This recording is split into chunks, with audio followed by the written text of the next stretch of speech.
Growing up, surfing was, I ate it up and lived it. I knew somewhere, some way down the line, it was going to be my livelihood.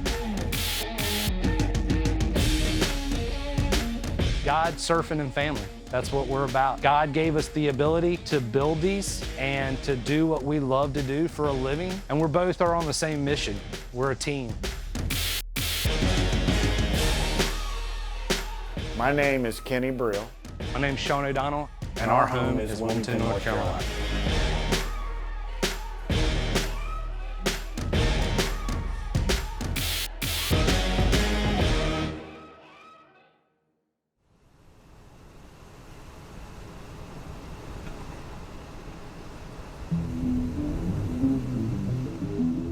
I'm born and raised here in Wilmington, North Carolina. I started surfing when I was about 12 years old with all my friends. I just did it to have fun with my friends and to meet girls. You know, that's why I think every surfer starts surfing. Growing up, I couldn't hardly get through school because of surfing. And if the surf was head high or bigger, I could see it from my classroom windows. And I literally would walk out and go surfing. You just can't get it out of your blood no matter what you do.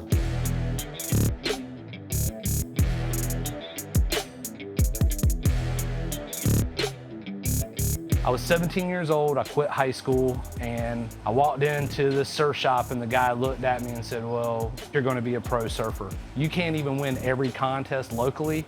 And he popped me in the back of the head and said, show up at my surfboard shop Monday morning. And here it is 28 years later and I'm still doing this. I grew up never wearing a shirt, never wearing shoes, always fishing, living off the land. And I had a buddy that I grew up with, he used to call me the Savage. And that's how the name kicked up for the label. Originally, I started building surfboards in 1972. I started building a few boards on the custom level.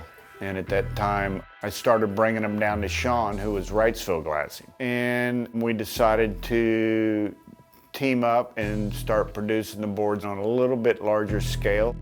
And he got in a head-on accident.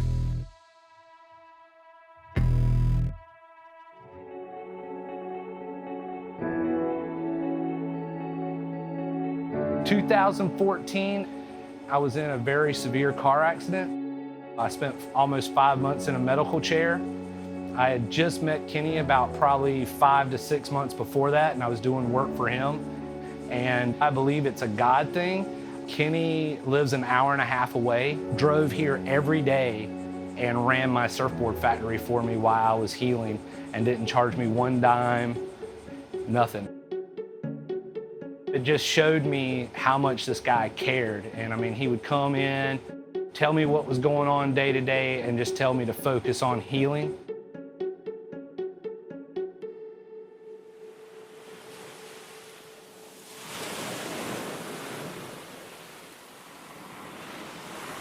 At that point, the retirement or semi-retirement ended and went back into full swing, which was fine because I love it. I drive basically an hour and a half to hour and 45 minutes a day, and people ask me, why do you do that? And I go, because I love my job. It was just this great mixture of old school and new school that we really bounced good ideas off each other. With his 40-plus years of building surfboards, and I'm in my 28th year, there's a lot of cool things that we embrace technology and we still respect the old school way. I think that's really why we're growing and keep getting bigger every year.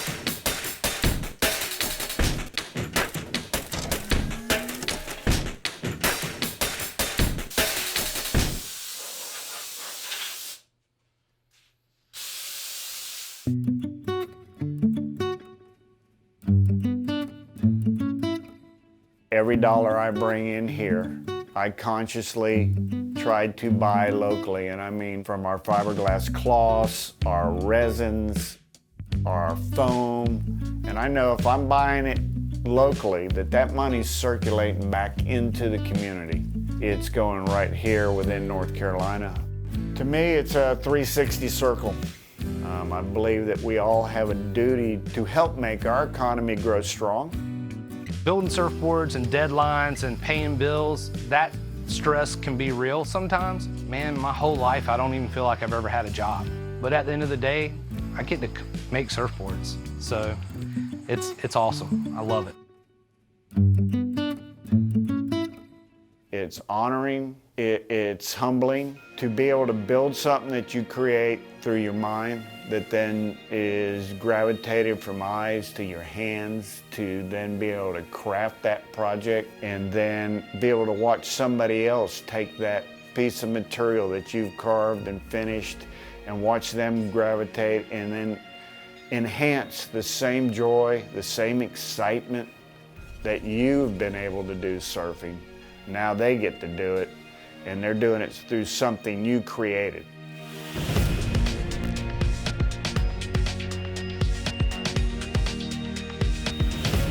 To go out and surf something that you made, and you're just like, wow, I made that, but while you're paddling back out and seeing what the younger kids can do with something that you made, it's mind-blowing.